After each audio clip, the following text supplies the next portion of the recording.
And Muad'Dib stood before them, and he said, "Though we deem the captive dead, yet does she live. For her seed is my seed, and her voice is my voice. And she sees unto the furthest reaches of possibility, yea, unto the veil of the unknowable does she see because of me." From Arrakis Awakening by the Princess of Rulan. The Baron Vladimir Harkonnen stood with eyes downcast in the Imperial Audience Chamber, the oval ceramic within the Pashan Emperor's hutmet.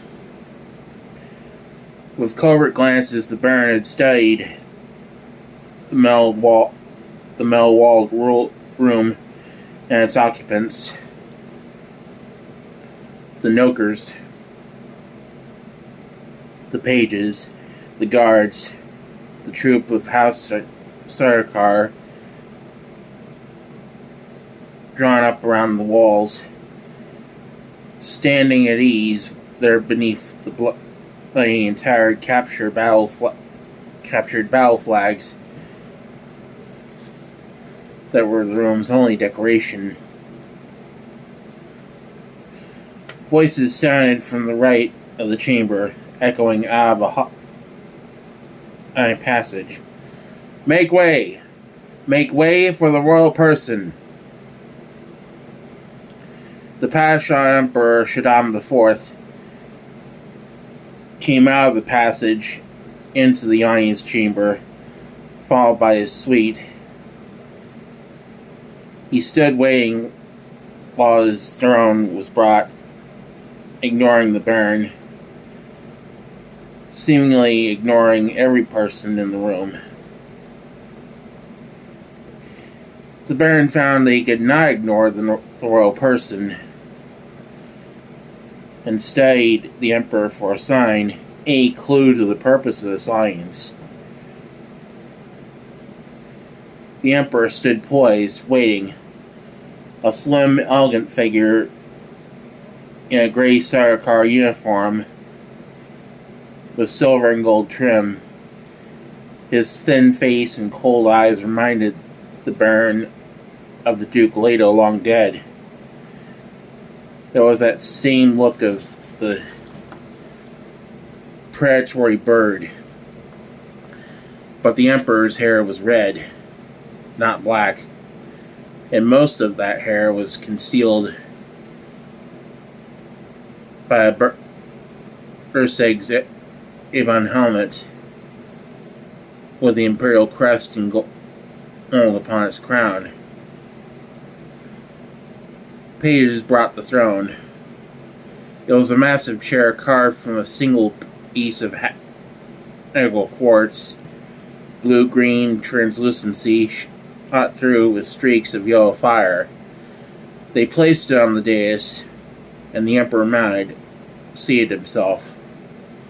An old woman in a black Ava robe with hood drawn down over her forehead detached herself from the Emperor's suite, took up station behind the throne, one scrawny hand resting on the quartz back. Her face peered out of the hood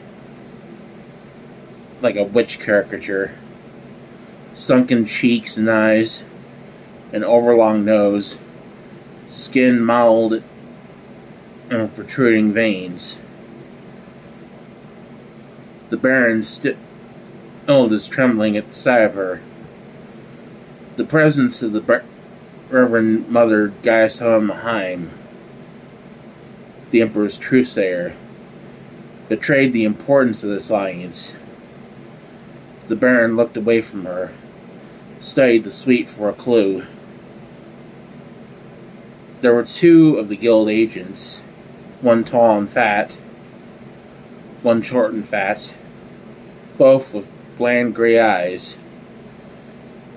And among the lackeys stood one of the Emperor's daughters, the Princess of Rulan, a woman they said was being trained in the deepest of the Bene Gesserit ways, destined to be a Reverend Mother.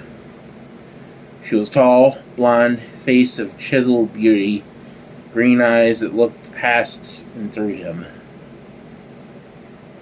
"My dear Baron," the Emperor had deigned to notice him. The voice was baritone,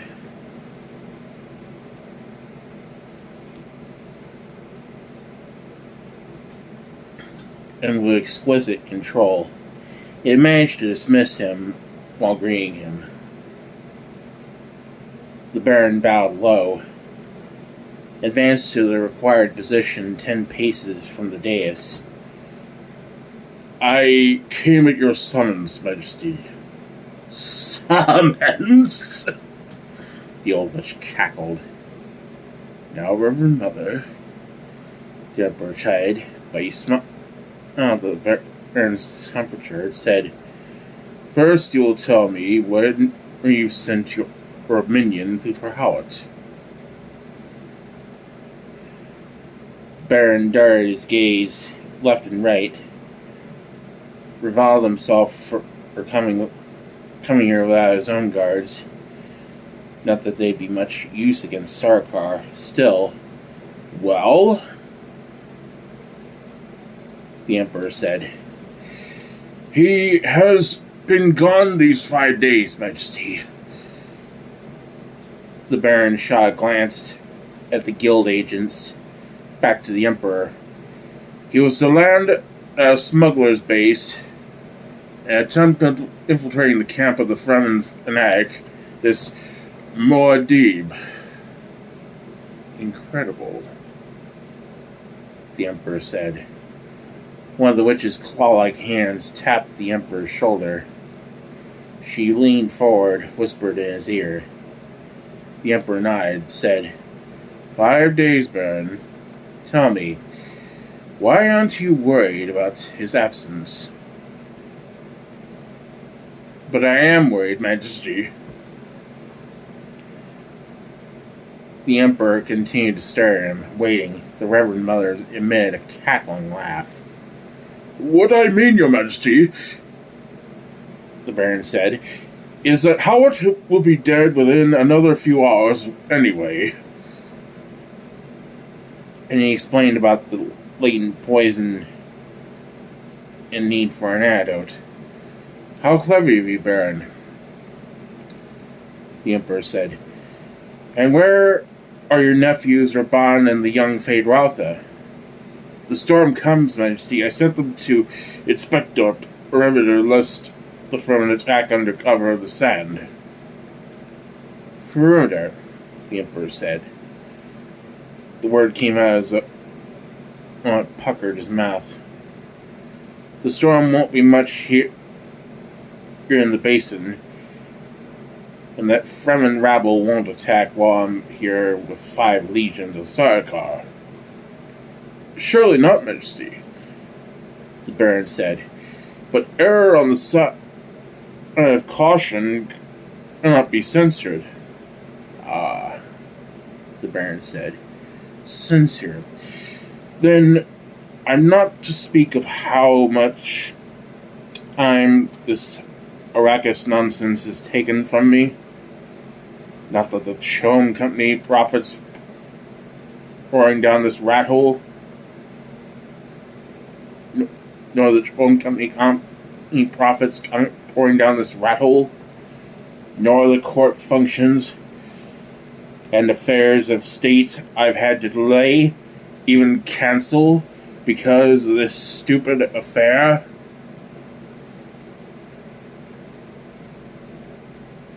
The Baron lowered his gaze, frightened by the Imperial anger. The delicacy of his position here alone, and dependent upon the convention and the dictum familia of the great houses, fretted him. "Does he mean to kill me?" the Baron asked himself. He couldn't. No other great houses waiting up there, or any excuse to gape from this upset on Arrakis. "Have you taken hostages?" the Emperor asked. It's useless, Majesty, the Baron said. These mad Fremen hold a burial ceremony for every captive, and after such a one were already dead. So? The Emperor said. And the Baron waited, glancing left and right at the mill walls of the thinking of the monstrous fan metal tent around him. Such unlimited wealth it represented that even the Baron was awed. He brings pages, the Baron thought, and useless court lackeys, his women and their companions, hairdressers, designers, everything, all the fringe parasites of the court, all here fawning, slyly plotting, roughing it with the Emperor, here to watch him put an end to this affair, to make epigrams over the battles and idolize the wounded. Perhaps you've never sought the right kind of hostages, the Emperor said. He knows something, the Baron thought. Fear sat like a stone in his stomach until he could hardly bear the thought of eating it. Yet, the feeling was like hunger, and he poised himself several times in his dispensers on the point of ordering food brought to him. But there was no one here to obey his summons. Do you have any idea who this Muad'Dib could be? The Emperor asked. One of the Ummah, surely, the Baron said. A Fremen fanatic, a religious adventurer. They crop up regularly on the fringes of civilization. Your Majesty knows this. The Emperor glanced at his truthsayer, turned back to scowl at the Baron. And you have no other knowledge of this Muad'Dib? A madman, the Baron said. But all Fremen are a little mad. Mad? His people scream his name as they leap into battle. The women throw their babies at us and hurl themselves onto our knives to open a wedge for their men to attack us. They have no decency. As bad as that, the Emperor murmured, and his tone of derision did not escape the Baron. Tell me, my dear Baron, have you investigated the south polar regions of Arrakis? The Baron stared up at the Emperor, shocked by the change of subject.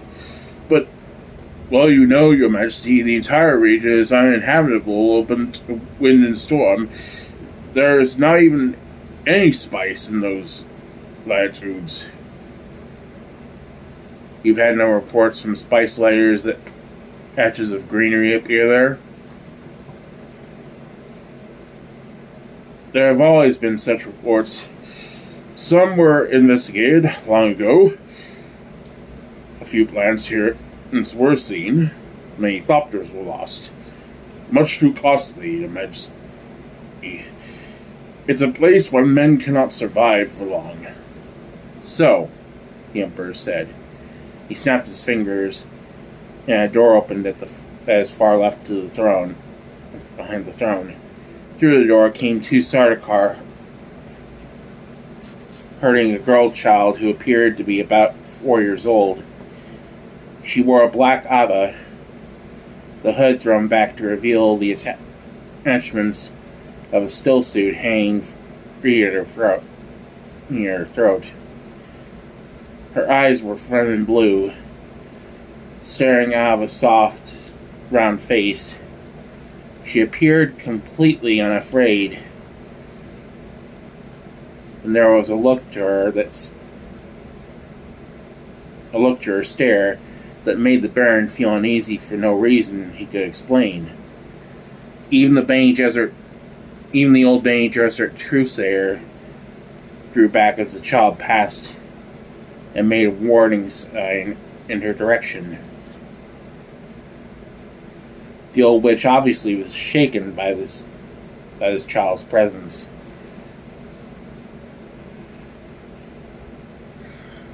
The Emperor cleared his throat to speak, but the child spoke first. A thin voice with traces of a soft palate lisp, but clear nonetheless. "So here he is," she said. She advanced to the edge of the dais. "He doesn't appear much, does he? One frightened old fat man, too weak to support his own flesh without the help of suspensors." It was such a totally unexpected statement from the mouth of a child that the Baron stared at her, speechless in spite of his anger. "Is it a midget?" he asked himself. "My dear Baron," the Emperor said, "become acquainted with the sister of Muad'Dib." The Baron shifted his attention to the Emperor. "I do not understand." "I too sometimes err on the side of caution," the Emperor said. "It has been reported to me that your uninhabited South Polar regions exhibit evidence of human activity." "But that's impossible," the Baron protested. "The worms. They stand clear to..." "These people seem able to avoid the worms," the Emperor said. The child sat down on the dais beside the throne, dangled her feet over the edge, caking them.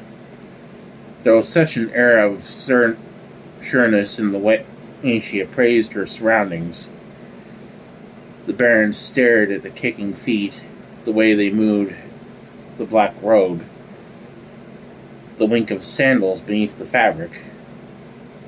"Unfortunately," the Emperor said, "I only sent in 5 troop carriers with a light attack force to pick up prisoners for questioning. We barely got away with 3 prisoners and 1 carrier. Mind you, Baron, my starter car were almost overwhelmed by a force composed mostly of women, children, and old men. This child here was in command of one of the attacking groups." "You see, Your Majesty," the Baron said, "you see how they are." "I allowed myself to be captured," the child said. "I did not want to face my brother and have to tell him that his son had been killed. Only a handful of our men got away," the Emperor said. "Got away, you hear that?"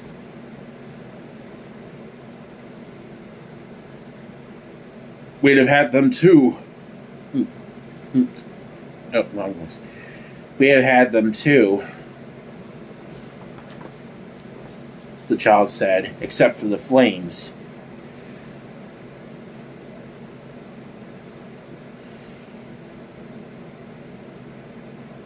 My starter car used the attitudinal jets on their carrier as flamethrowers,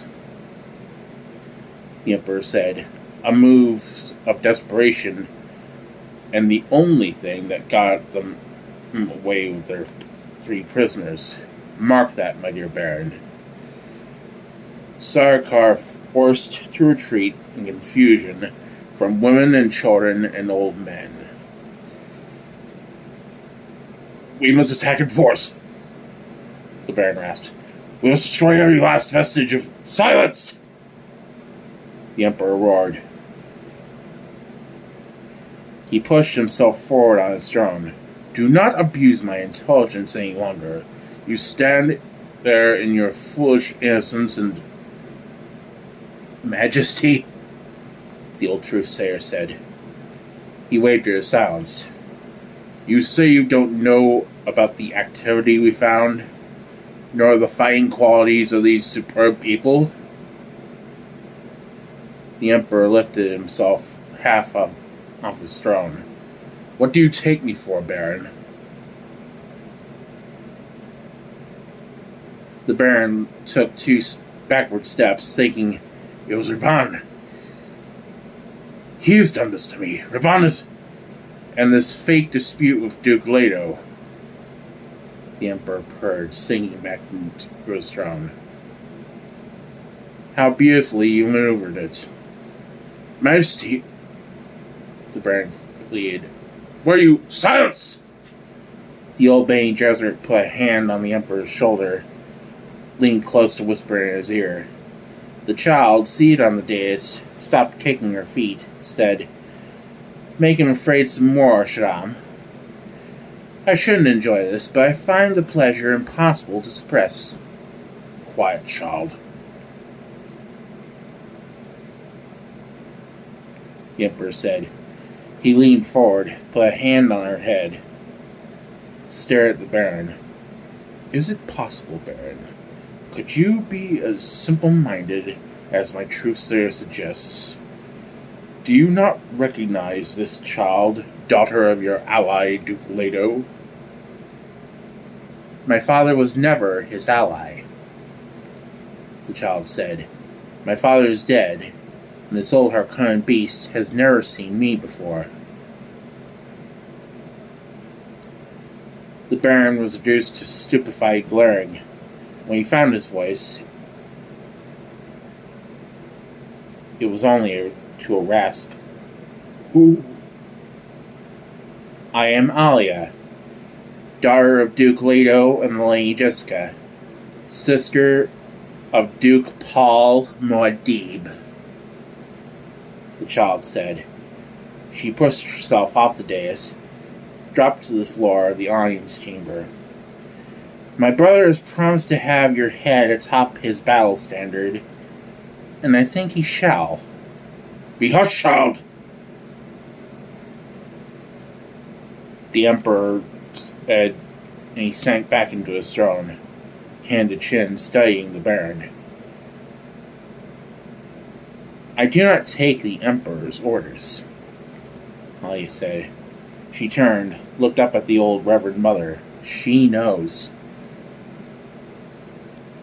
The Emperor glanced up at his truthsayer.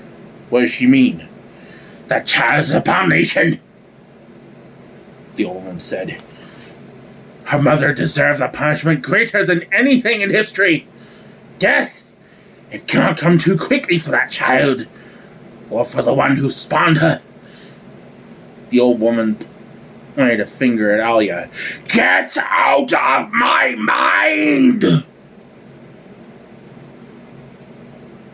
TP? The Emperor whispered. He stepped his attention back to Alia.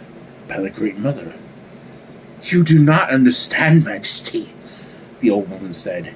Not telepathy. She's in my mind. She's like the ones before me, the ones who gave me their memories. She stands in my mind. She cannot be there, but she is. What others? The Emperor demanded. What's this nonsense? The old woman straightened, lowered her weighing hand. I've said too much, but the fact remains that this child, who is not a child, must be destroyed. Long we were warned against such a one, and how to prevent such a birth. But one of our own has betrayed us. You babble, old woman, Alia said. You don't know how it was, yet you rattle on like a purblind fool. Alia closed her eyes, took a deep breath, and held it. The old Reverend Mother groaned and staggered. Alia opened her eyes. That is how it was, she said.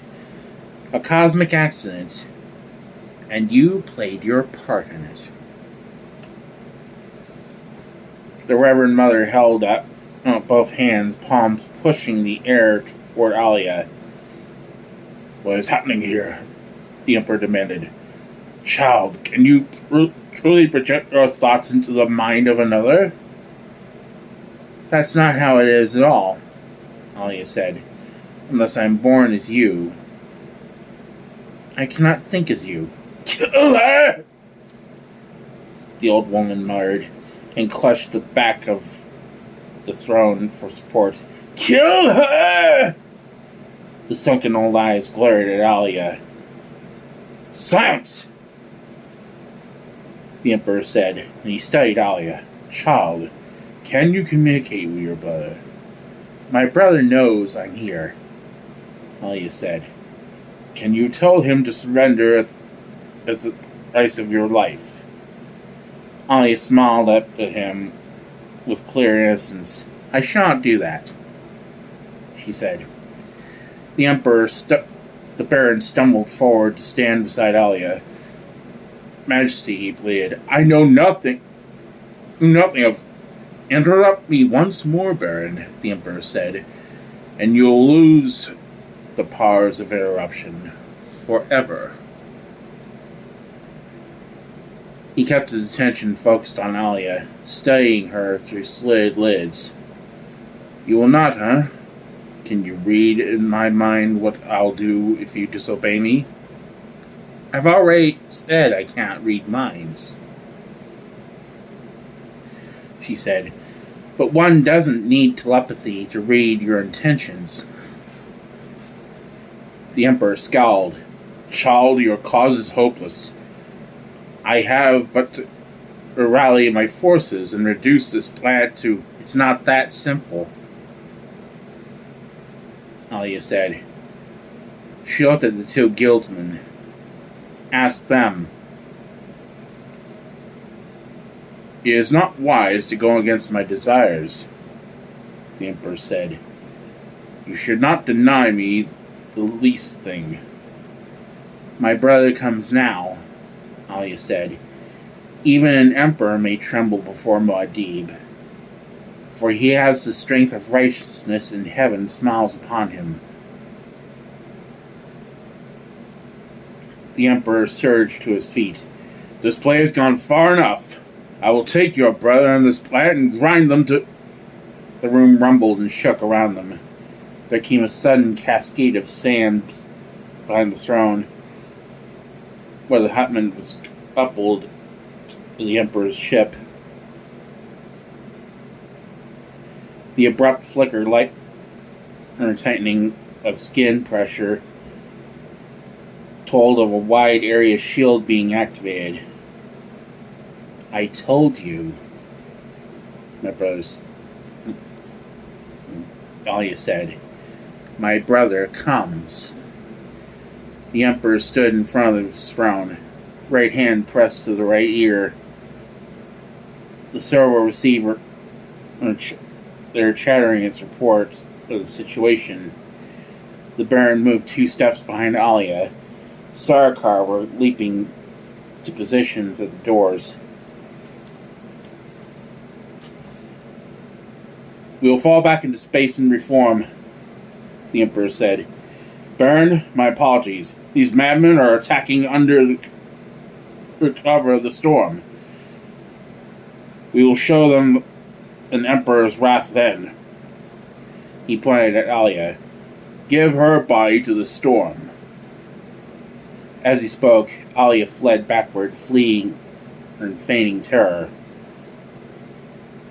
Let the storm have what it takes. What it can take, she screamed. And she backed into the Baron's arms. I have her, Majesty, the Baron shouted. Shall I dispatch her now? Yeah,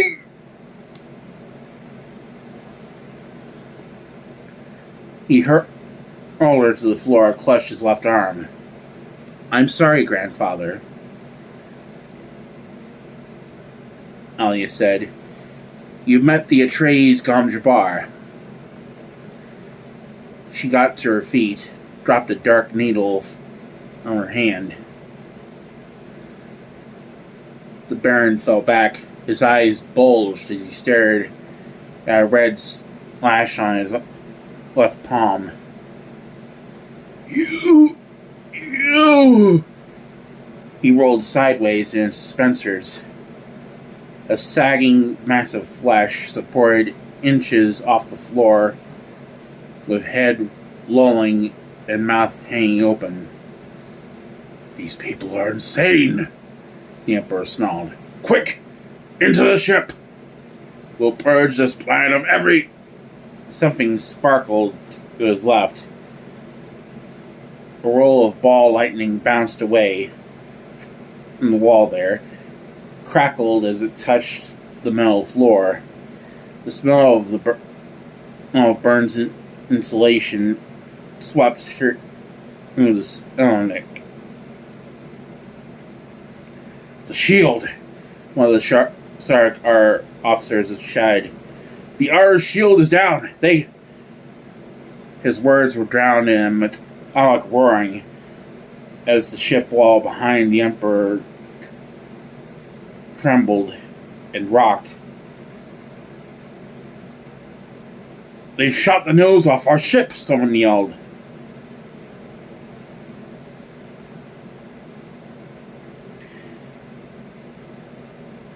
Dust boiled through the room. Under its cover, Alia leaped up, ran toward the outer door. The Emperor whirled, motioned his people into an emergency door that swung open in the ship's side beside the throne. He flashed a hand signal to a Sarkar officer leaping through the dust haze. "We will make our stand here," the Emperor ordered. Another crash shook the hutmet. The double doors banged open at the far side of the chamber, admitting wind-blown sand and the sound of shouting. A small black-robed figure could be seen momentarily against the light. Alia, darting out to find a knife and, as befitted her Fremen training, to kill Harkonnen and Sarkar wounded. House Sarkar charged through the green-yellow haze toward the opening, weapons ready.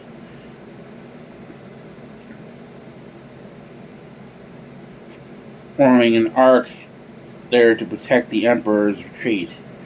"Save yourself, sire!" A Sarkar officer shouted. "Into the ship!" But the Emperor stood alone now on his dais, pointing toward the doors. A 40-meter section of the hutmet had been blasted away there, and the Salamlik's doors opened now onto drifting sand. A dust cloud hung low over the outside world, blowing from pastel distances. Static lightning crackled from the cloud, and the spark flashes of shields being shorted out by the storm's charge could be seen through the haze. The plain surged with figures in combat, Sarkar and leaping, gyrating robed men who seemed to come down out of the storm.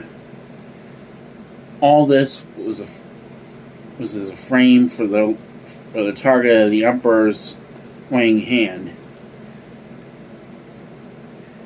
Out of the sand haze came an orderly mass of flashing shapes, great rising curves with crystal spokes that resolved into the gaping mouths of sandworms.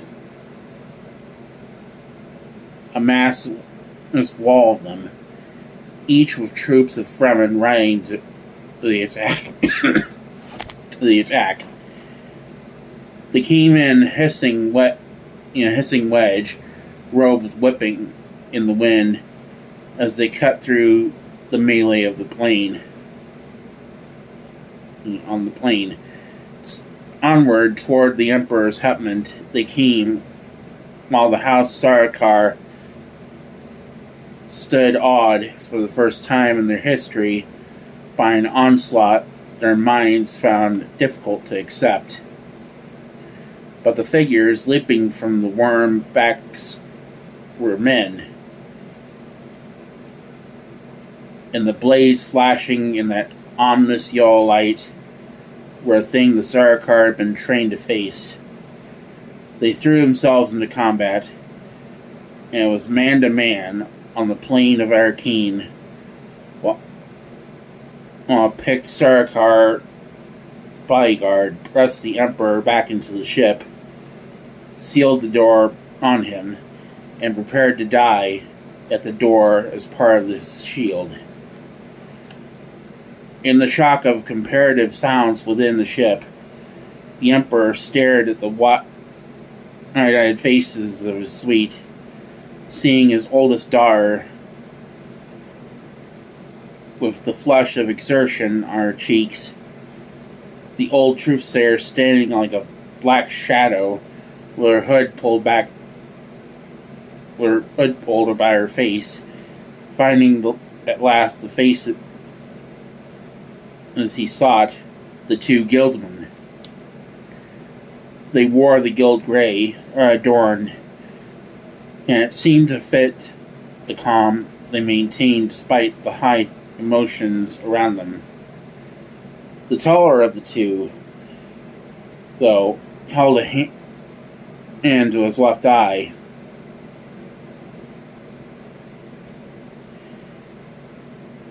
As the Emperor watched, someone jostled the guildman's arm. The hand moved, and the eye was revealed. The man had lost one of his masking contact lenses, and the eye stared out a tall blue so dark as to be almost black.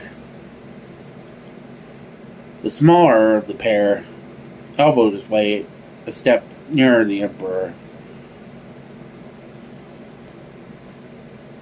said, "We cannot know how it will go." And the taller companion's hand restored to eye, added a cold voice, "But this Moadib cannot know either."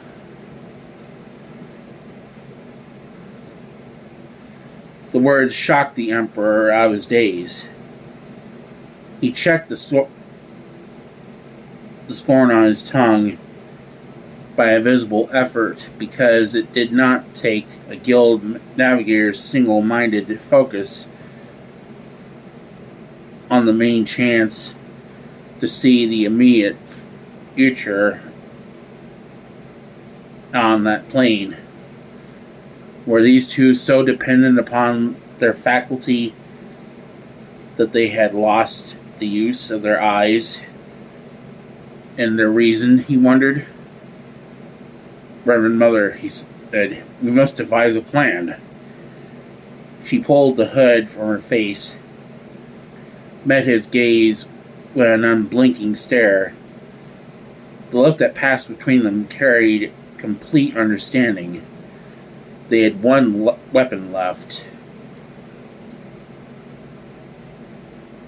and both knew it. Treachery.